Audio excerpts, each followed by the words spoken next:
Olá, eu sou enfermeira e aí nessa situação que a gente está vivendo, vira e volta, né? Recebo um monte de dúvida dos amigos, o que está acontecendo? Aí me mandam, hoje mesmo eu recebi um quadro onde mostra número de mortes por coronavírus, comparando com doença cardiovascular, com malária, dizendo assim, cadê a gravidade disso se morre muito mais gente todo dia, né? Ou outros dizendo assim, mas eu sou jovem, não tem risco, eu preciso voltar a trabalhar, morre muito mais. E aí eu pensei em conversar com vocês uma coisa, não sobre coronavírus, mas sobre o que é uma emergência de saúde pública e por que isso é tão grave, por que a gente precisa dos cuidados, né, do distanciamento social, de todas as medidas que estão sendo tomadas no âmbito municipal, estadual e nacional em relação ao isolamento, a quarentena, o distanciamento social.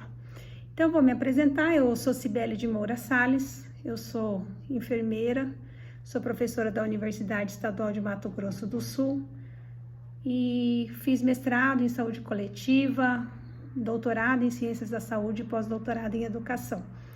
E eu vou falar desse lugar, enquanto alguém que defende o SUS, que entende de saúde pública, né, que é minha área de formação e que atuei muito tempo como docente, hoje estou na área de saúde mental.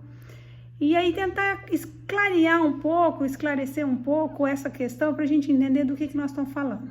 Então, o que é uma emergência? Vamos pensar. A definição de emergência é algo que pede ou que tem que ser de ação imediata, uma solução imediata. Então, por exemplo, tem alguém tendo uma parada cardíaca. Eu preciso, o tempo que eu tenho para ressuscitá-lo, né, para poder fazer uma massagem cardíaca, para precisar entubar para ele voltar à vida, é um tempo de ação muito pequeno. Então, eu tenho que ação imediata. Não dá para esperar, porque senão ele morre.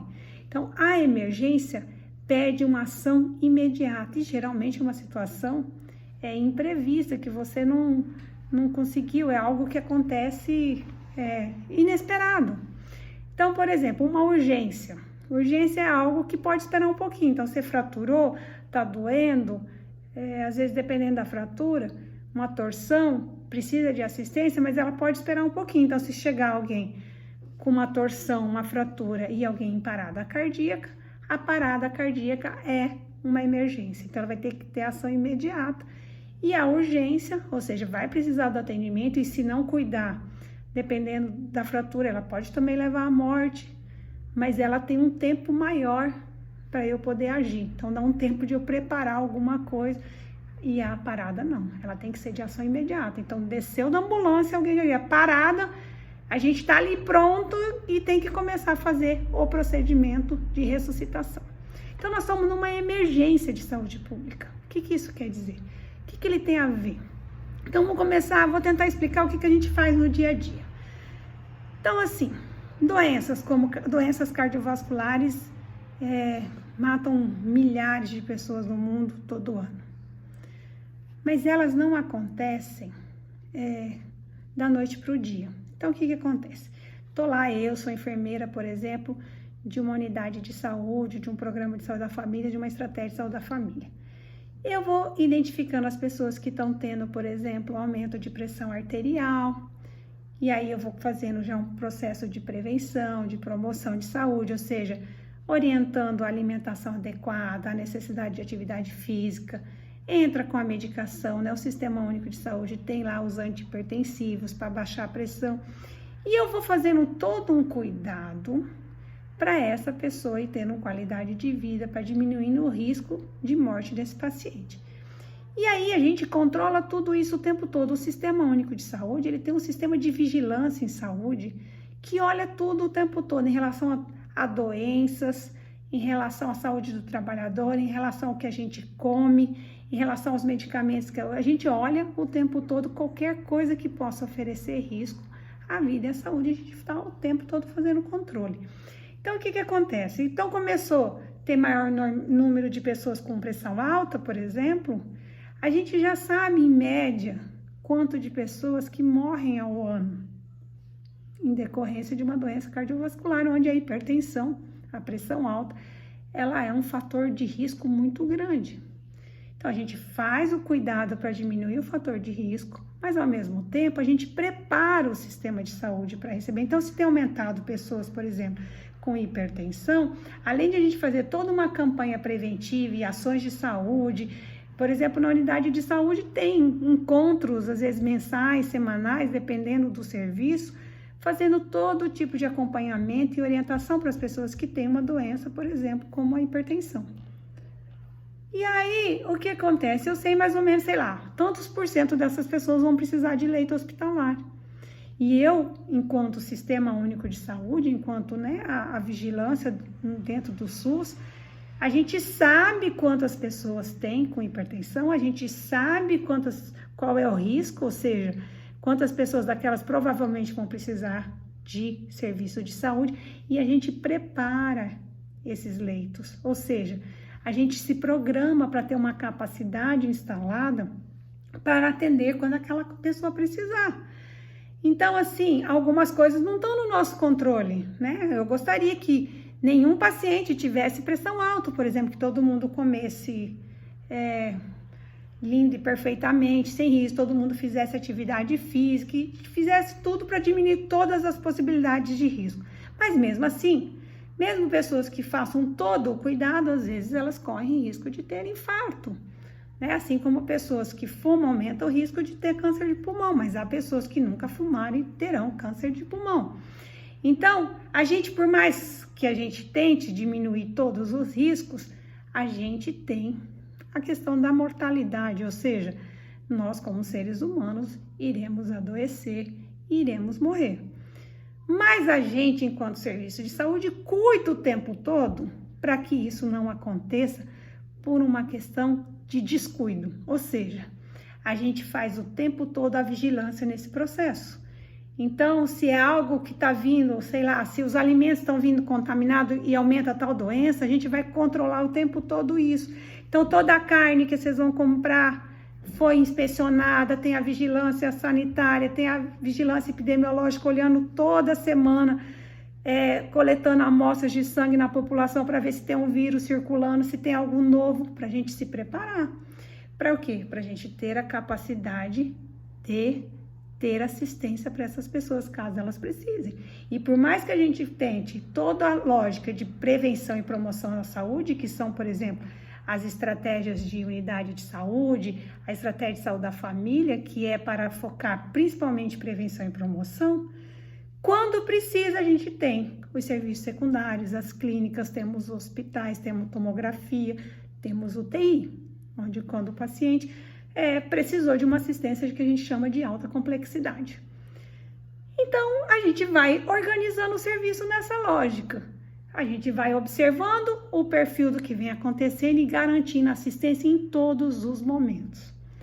E aí, por exemplo, algumas coisas às vezes modificam. Vamos pensar, quando criamos o SAMU, quem é mais antigo vai lembrar que nem sempre teve SAMU. Então, acontecia acidente na rua, o que acontecia? Não tinha tempo dessas pessoas serem socorridas e chegarem no hospital com vida. Então, elas muitas vezes morriam no próprio local de acidente. E aí, a morte por acidente de trânsito era muito alta.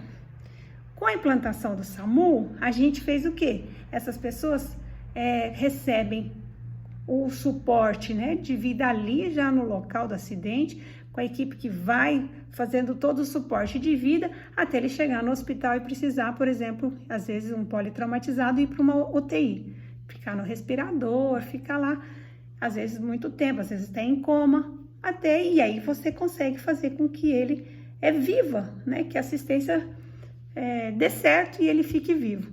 Mas quando a gente colocou o SAMU, o que aconteceu? Foi de quando eu tinha 10 leitos para politraumatizado, para paciente que sofria acidente na rua.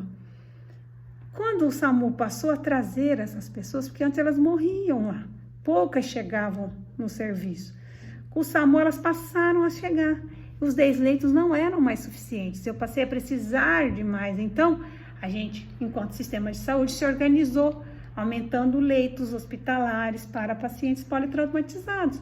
Por quê? Porque agora eu tenho um serviço que salva ali no momento, que leva e eu preciso continuar dando essa assistência.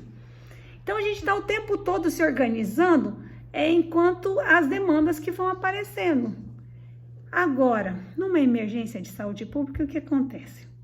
Então, vem uma doença que é imprevista, como essa. Apareceu e ela tem um potencial de transmissibilidade muito alto.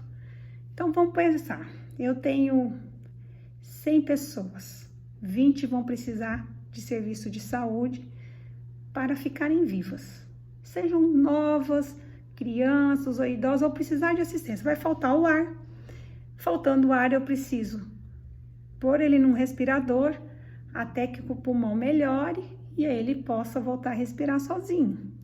Então, eu preciso, de repente, de uma capacidade de UTI que não estava calculada, porque é uma coisa inesperada. Se eu tenho 20 na minha cidade, por exemplo, tem 100 pessoas contaminadas e tem 20, eu ainda consigo dar um jeito, né? Como a gente fez algumas medidas. A gente para com cirurgia eletiva, por exemplo. Então, por exemplo, alguém que vai pôr prótese de mama, né? Um silicone na mama. É uma cirurgia que pode esperar. Tem valor para a pessoa, tem questão de autoestima, é importante para a saúde? Sim. Mas nesse momento eu consigo adiar isso e deixar um leito que vai ser ocupado alguns dias. Às vezes fica uns dias internado, a gente às vezes pode ter algum tipo de reação, enfim.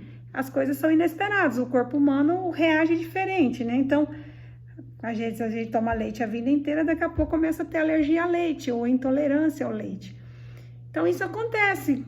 Ninguém quase tem uma reação a tal medicação.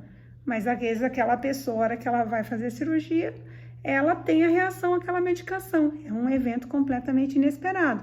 Mas eu preciso ter um leito na UTI, se ela precisar, enfim. E a gente vai se organizando. Então, quando aumentou uma demanda, eu consigo, por exemplo, tirar as cirurgias eletivas, que podem esperar. E aí eu garanto aqueles leitos. E aí a gente vai administrando dessa forma. Agora, se eu tenho, por exemplo, 1.000 pessoas infectadas e 200 precisando de hospital, e aí eu não consigo mais acomodar essas pessoas no hospital. E aí o que acontece? Elas vão para o serviço de saúde, só que as doenças, elas continuam acontecendo. Por exemplo, apendicite. Apendicite é uma doença que aparece inesperadamente. Só que, se ela for no sistema de saúde, é uma doença de fácil detecção, vai para a cirurgia, corrige, às vezes fica, se já ela supurou, que a gente fala, às vezes precisa de um tempo maior de internação ou menor, mas ela vai, a chance de sobreviver é de quase 100% hoje. Mas se ela chegar no serviço de saúde e não tiver leito, e não tiver, como que atende? Ou seja, então você não vai morrer de coronavírus, vai morrer de apendicite. As doenças cardiovasculares, mesma coisa. Então as pessoas não pararam de ter doença cardiovascular. Só que quando elas têm, quando elas infartam, elas vão para o pronto-socorro. A gente faz mecanismo, né, de cuidado, a gente faz a ressuscitação, se precisar de UTI, e a gente faz todo o cuidado. Se alguém infartar e não tiver leito, não tiver UTI, o que acontece? Ela não recebe assistência. Então, acontece que todo o sistema que está organizado, porque a gente vai o tempo todo controlando todos os dados, ou seja, a gente vai vendo do que vai acontecendo na população e a gente vai se preparando com leitos, com assistência, com medicação, com orientação, com fiscalização de fator de risco, com controle de medicamentos. Nesse momento a gente não tem isso. Então as pessoas... E aí ele ainda pode infectar o profissional de saúde. E aí eu não tenho leito e não tenho profissional que atende. Eu vi uma matéria sobre na Espanha que de 40.000 infectados, 5.000 eram profissionais de saúde. Se o profissional de saúde não tem como assistir, você não tem leito, o que você faz? Às vezes uma criança em casa, virose normal, tá? Uma criança lambe tudo que tem no chão, tem Você vai lá, você toma soro, faz hidratação venosa, a criança fica bem. E se ela não tem assistência? Vai morrer desidratada? Como que você hidrata alguém que está vomitando só com solução oral? Nem sempre isso é possível. Então, precisa muitas vezes do sistema de saúde para isso. E aí, quando a gente faz isso e não tem nem profissional e nem o leito, a gente cria um caos no sistema todo. E aí não tem a ver com eu ter ou não o coronavírus, ele ser grave ou não para mim. Tem a ver que qualquer coisa que eu precisar, eu não vou ter assistência. Então, meu filho estava pulando em casa, Dora pula, eu falei, filho, não pode pular, porque se você torcer o pé em condições normais, a gente corre no hospital e resolve. Hoje, daqui a pouco, pode não ter o leito, pode não ter quem te assista, né? Quem que vai fazer esse cuidado? Para onde vai? Se precisar ficar, às vezes, alguns dias internado, fica como? Então, essa é a questão. Então, tudo o resto. Aí, quando a gente faz, por exemplo, o distanciamento social fica em casa, o que a gente faz? Uma das coisas diminui acidente de trânsito, por exemplo, que ocupam grandemente a UTI com paciente politraumatizado. Então, a gente está tentando fazer uma equação que nos possibilite a vida. Então, é nessa lógica. Então, não estamos falando de um vírus e de um pulmão especificamente. Estamos falando de uma doença que é de alta transmissibilidade, que ela contagia um número grande de pessoas e parte delas precisa do sistema de saúde para ficar viva. E quando elas estiverem no sistema de saúde, tudo o resto não terá como ter assistência. E a gente colapsa o sistema de saúde. E aí, como tudo, as pessoas continuam nascendo, precisa ter vacinação, precisa controlar a hipertensão arterial, precisa cuidar do diabetes, precisa cuidar das outras coisas. Tem gente com câncer que precisa ir para o hospital, receber quimioterapia. Para onde que vai? E os profissionais doentes? Então, ter um profissional, às vezes eu tenho 3, 4 UTIs no hospital, eu tenho um X número de profissionais de saúde que são especializados na UTI. Outros são profissionais, sei lá, enfermeiro obstetra, tem enfermeiro pediátrico que trabalha na pediatria. De repente, aí todos vão precisar fazer, por exemplo, assistência de pacientes em ventiladores. Então, isso modifica completamente a dinâmica da assistência, né? Então, se você perde profissionais, por exemplo, um médico intensivista, quantos anos ele estudou para ser um médico intensivista? Se ele adoece, sai de linha de frente ou se ele morre, onde que a gente acha outro para fazer essa substituição em questão de dias?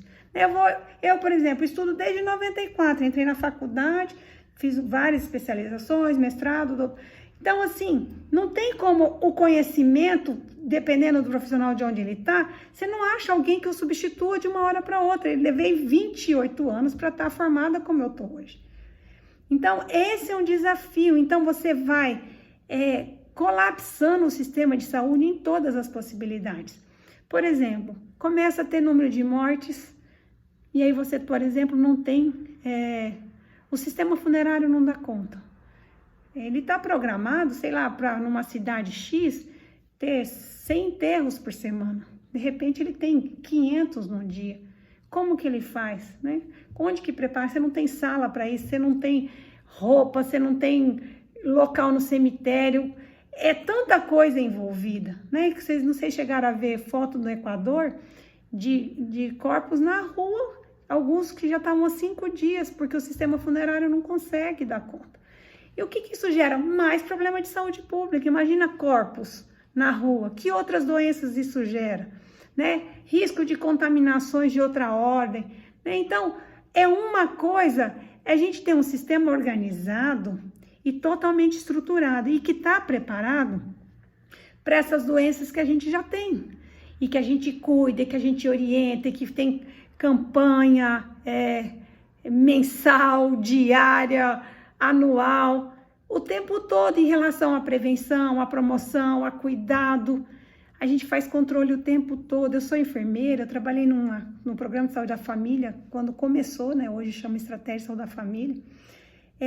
O número de fichas que a gente preenche dia, dos atendimentos, A gente informa o tempo todo o Ministério da Saúde do que está acontecendo, exatamente para ele calcular e saber o que acontece no dia a dia do serviço, para ele pensar a distribuição do financiamento, a questão dos leitos, a capacidade instalada de cada região, do que ela tem, qual o perfil de doença, como ela precisa ter, né, tanto formação de profissionais, tanto de capacidade dos sistemas de saúde para atender. Então, é diferente uma região que tem malária, como ela tem que estar organizada, os medicamentos, de uma outra região que não tem, que tem outro tipo de doença. Então, a gente chama de perfil epidemiológico. Então, tudo isso é levado em conta o tempo todo.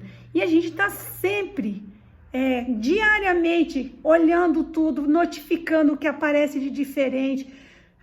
O livro de vigilância em saúde tem 727 páginas, chama Guia de Vigilância em Saúde, de todas as doenças, de qual a questão da notificação, do como que a gente deve fazer o controle.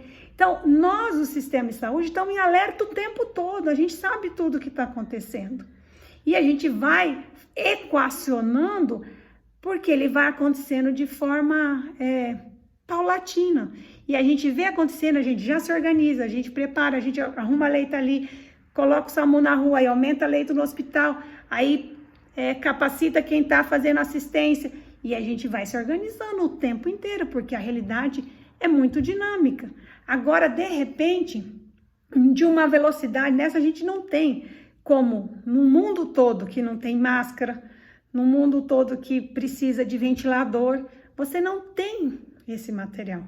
Então, não tem de onde comprar, não tem como pôr, o ser humano é finito, ou seja, você não tem profissional de saúde para se adoecer numa cidade dessa, sei lá, 2.000 pessoas num dia, você não tem número de profissional de saúde para atender, você não tem leito, então é nessa lógica, nós não estamos falando do número de morte de Covid especificamente, ele é o fator que desestrutura um sistema todo. Por isso, quando a gente faz o distanciamento social, que a gente faz essa lógica de adoecendo aos poucos, você vai dando chance para o sistema se organizar, para os profissionais de saúde darem conta, né? Porque eles vão adoecer, eles têm que ter 15 dias para recuperar, para não estar mais infectando, né? Então, a gente precisa alargar, porque não estamos falando de coronavírus, estamos falando de uma emergência de saúde pública. E que a hora que os corpos estiverem na rua, isso gera outros riscos à saúde, né? Então, é disso que nós estamos falando. Então, esse é o desafio que a gente precisa nesse momento. E a gente está sempre alerta. Eu lembrei de uma coisa, assim, uma vez eu trabalhando no posto de saúde, acabou o atendimento, o médico saiu falou assim, suspeita de sarampo. A gente fez a notificação, em meia hora a gente estava na cidade vacinando todas as pessoas que ele tinha entrado em contato. Então, a gente está em alerta o tempo todo. O Sistema Único de Saúde, e ele trabalha, né, com servidores públicos, que são pessoas que vão pensando a política no longo prazo, porque há um perfil de adoecimento de uma sociedade que tem a cada dia mais aumentado a expectativa de vida. Nesse caso, aumenta as doenças crônicas, né? Porque a gente vai envelhecendo, doenças que a gente não conhecia, porque se morria antes, elas estão aparecendo agora. O mundo vai mudando, vai criando novas questões que a gente não tinha antes, e a gente, enquanto serviço, tem que ir organizando e pensando política dentro dos conselhos, né, municipais de saúde, dos conselhos estaduais, né, do conselho das conferências nacionais de saúde, e aí, junto com a comunidade. Então, é um processo que a gente constrói todo um tempo, né? Então, às vezes a gente pensa em assistência de saúde, é aquela consulta que eu não consegui naquela hora. Não, o Sistema Único de Saúde, ele olha para tudo o tempo inteiro, né? Se eu tenho certeza do que eu estou comendo de carne, é porque ela foi olhada pela vigilância do Sistema Único de Saúde. Se as medicações que chegam, eu sei que elas foram testadas, que elas são medicações que podem ser usadas em humanos, que elas são seguras, é porque tem um sistema dentro do SUS que cuida disso. A própria orientação de formação de profissionais de saúde é de competência do SUS ajudar nessa ordenação. Nós estamos precisando mais desse profissional, estamos precisando com esse perfil, com aquele perfil e nós da universidade vamos modificando o processo formativo para adequar ao Sistema Único de Saúde, ou seja, a nossa realidade de saúde pública. Então, é esse o desafio. Então, quando a gente fica em casa, a gente diminui causas externas, a gente diminui outros riscos, isso já sobra leito. Outra coisa, né? Menos gente doente é garantia de que se a gente, doença que eu posso ter normalmente, que não é coronavírus, um apendicite, por exemplo, a hora que eu precisar do sistema de saúde, ele pode estar lá, porque vai ter leito, vai ter vaga no centro cirúrgico, vai ter vaga na UTI. Porque se a gente adoecer todo mundo junto, a gente não vai só morrer de coronavírus. Nós vamos nos matar de outras coisas. E é nos matar mesmo. Porque às vezes eu sou jovem e não vou ter o coronavírus, por exemplo, que nem é o que está acontecendo, né? De fato, o perfil aí no Brasil, o número de maior casos de contaminação é entre 30, né? E 59 anos. Então, assim, mas mesmo que não seja, né, da letalidade, tem todo um contexto que, ao ser desequilibrado, né, o equilíbrio, ele vai gerar novos transtornos que a gente não tem a dimensão do que isso, né? Então, se sai todo mundo para atender coronavírus, quem que olha a vigilância em saúde de outras coisas? Quem que cuida da comida que vai comer? Quem que ajuda a ver como que vai higienizar, orientar a higienização, por exemplo, dos alimentos que podem vir contaminados? E se as águas contaminam, né? Então, tudo isso que a gente cuida o tempo todo enquanto sistema de saúde precisa ser preservado. E a gente ainda precisa dar conta do coronavírus. E por isso que a população, todos nós, precisamos fazer, porque é uma emergência de saúde pública. Não é uma emergência de coronavírus. Ele é o elemento que modifica as estruturas, mas que a gente pode, ao fazer o distanciamento social, a gente ficar em casa, tomar todas as precauções, a gente pode permitir que o sistema de saúde dê conta de cuidar nos assistindo e que as nossas escolhas individuais não afetem, né, toda a vida de toda uma comunidade. Eu sei, eu não entendo, eu sou da saúde pública, não entendo de economia, mas eu sei de uma coisa: nada das coisas, elas nascem assim, elas são criadas. Então, eu sou do tempo que tinha telefone fixo que era comprado como patrimônio, né? Eu tinha um tio que tinha 8 telefones, que alugava e vivia do aluguel daquele telefone fixo. Hoje o telefone, ninguém nem sabe para que serve um telefone fixo, quase, né? Então, assim, o mundo, as coisas vão mudando, o jeito de estar organizado, ele vai sendo modificado. Então, as coisas não são desse jeito, elas estão porque nós construímos. Estavam bem legais? Estavam. Tinha alguns desafios? Tinham. A gente já estava tentando vencê-los? Estavam. Mas isso muda tudo. Ou seja, a gente precisa repensar e criar um novo jeito de produzir, de se organizar enquanto sociedade, em jeito de dar aula, jeito de estar com os alunos, jeito de relacionar dentro de casa. A gente vai precisar construir. Então, claro que as coisas geralmente vêm mudando mais devagar. Então, eu sempre brinco que eu morro de saudade das cartas, porque eu começo a fazer minhas atividades, coloco a lista de tudo que eu tenho para fazer, aí, sei lá, devolver o artigo corrigido para o meu aluno. Aí eu mando, e daqui eu tô terminando o segundo item, ele já me responde, diz: prof, já arrumei, olha para mim se ficou bom. E eu nem cheguei no fim da minha lista da atividade do dia, eu brinco que eu queria a carta, porque eu mando, ele tem, sei lá, uma semana para chegar na casa, até ele mandar, eu tenho aí 15 dias para eu ir fazendo as outras coisas da minha lista. Claro que eu ainda posso usar a carta? Claro que eu posso. Faz algum sentido nesse contexto? Provavelmente não. Então, assim, tem coisas que a gente pode continuar fazendo do mesmo jeito? A gente pode. Faz sentido? O risco que nos implica, o dano que nos implica? Não sei. Então, como tudo é construído, ou seja, isso não foi feito, não é criação divina o jeito que está aqui, né?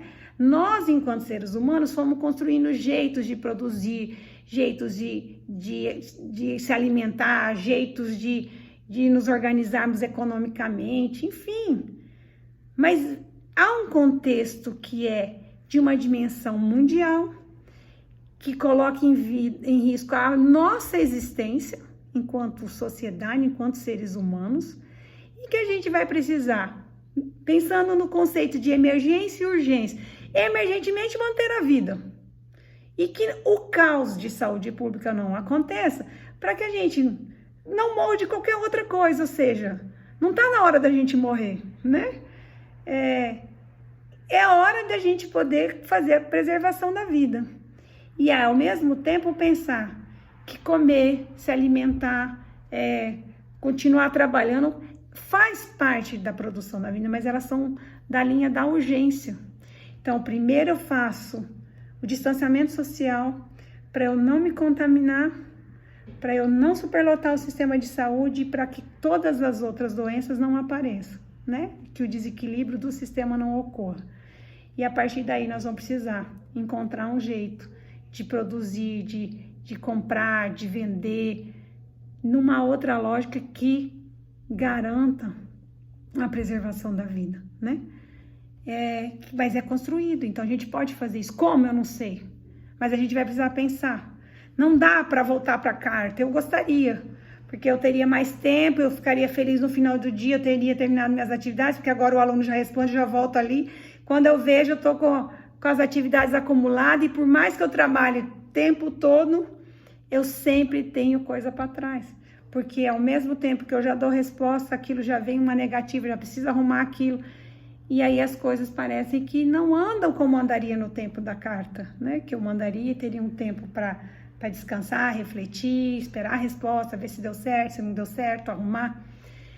Então, a mudança sempre acontece, a gente vai se adaptando, e agora é uma mudança imperativa, radical, mas ela não está nos dando tempo, né? Eu não tenho aí alguns anos para me adaptar. Eu preciso hoje pensar num jeito, porque é uma questão de sobrevivência, e não só minha, da minha família, da minha comunidade, da gente enquanto civilização, enquanto mundo mesmo, né? Então, não dá pra gente olhar e achar que dá para ficar do mesmo jeito, porque não dá, porque se a gente voltar para trabalhar, as pessoas vão morrer, né? Porque o que vai acontecer? Em vez de eu ter 1.000 contaminados, 200 precisando de UTI, eu vou ter, sei lá, 5.000 e 1.000 precisando de UTI. O que eu faço? As pessoas vão morrer. E se eu perco alguém da família, qual a condição de eu estar trabalhando? E se eu adoeço no trabalho, quem vem no meu lugar? Que é a mesma coisa do profissional de saúde. A hora que ele adoece, quem substitui? Se eu faço aquele serviço, eu sou gerente daquele lugar, trabalho... Se eu adoeço da noite para o dia, como que acha um outro gerente com aquela mesma capacidade, com o conhecimento daquela empresa? Não acha. Então, é isso, a gente pode querer voltar, é um direito nosso. Ele só não está lá mais para ser do jeito, porque se o adoecimento vem e se coloca a nossa vida e a dos nossos familiares em risco, provavelmente não tem como a gente produzir da mesma maneira. Não tem o serviço, a hora que eu adoecer, que eu voltar para a empresa e tiver 20 doentes, o que a gente faz? Porque vocês vão vendo, é um almoço que não sei quem fez lá em Londres, 50 pessoas todas contaminadas. Essas 50 pessoas, no mínimo, vão ficar 15 dias afastadas do serviço, né? E aí, nesses 15 dias, como a gente faz? E daqui a pouco, isso em proporção, numa cidade, num país, num mundo. Então, algumas coisas são emergência, é isso que está dizendo, emergência de saúde pública. E a primeira coisa que a gente precisa fazer é fazer o enfrentamento dessa emergência de saúde pública. E enquanto não houver vacina, a gente precisa fazer o distanciamento social, mas seriamente, de verdade, com o jeito mais comprometido possível com a nossa vida, com a vida dos familiares, com a nossa vida enquanto Brasil, enquanto sociedade. E aí a gente fazer isso para poder as pessoas terem assistência, para o sistema de saúde dar conta, para a gente manter a vida desses profissionais de saúde que estão lá na frente. Eu sei que a gente jurou, mas não precisa colocar a gente em risco desse jeito, né? A gente jurou que vai cuidar, ok, estamos cuidando, Mas se vem todo mundo e a gente adoece, como que a gente faz? Quem cuida da gente? Né? Se meus amigos todos vão estar doentes. Então, é isso, a gente precisa olhar para isso. Então, existe emergência e urgência. No momento, a emergência é mantermos o sistema de saúde vivo, para a gente poder continuar tendo o equilíbrio, digamos, do processo natural do adoecimento, porque a gente vai continuar adoecendo, a gente vai continuar tendo apendicite, continuar tendo infarto, e a gente precisa, quando tiver, da assistência para a gente poder sarar e voltar para nossa casa, porque nós vamos morrer de um monte de coisas se a gente não cuidar. Podemos não morrer de coronavírus, mas se o nosso sistema de saúde colapsar, nós vamos morrer de tudo quanto é coisa que está controlada, né? Que a gente faz todo dia, que a gente cuida, que você vai para pronto-socorro, você tem UTI, você tem a cirurgia de emergência, faz todo cuidado, a gente faz todo cuidado depois, medica, e a gente faz isso com a melhor, com tudo que a gente pode fazer melhor, né? Porque a gente escolheu essa profissão, a gente ama cuidar e a gente quer que dê certo o tempo todo. E eu queria conversar disso para poder contribuir de alguma forma para alguém tenha dúvida do que está em jogo de fato, né? Se um coronavírus no pulmão ou se é todo um sistema de saúde pública que envolve desde qualquer doença até como que a gente cuida dos nossos mortos e lidamos com o luto, com as perdas, enfim. Era isso. Espero ter podido contribuir de alguma forma.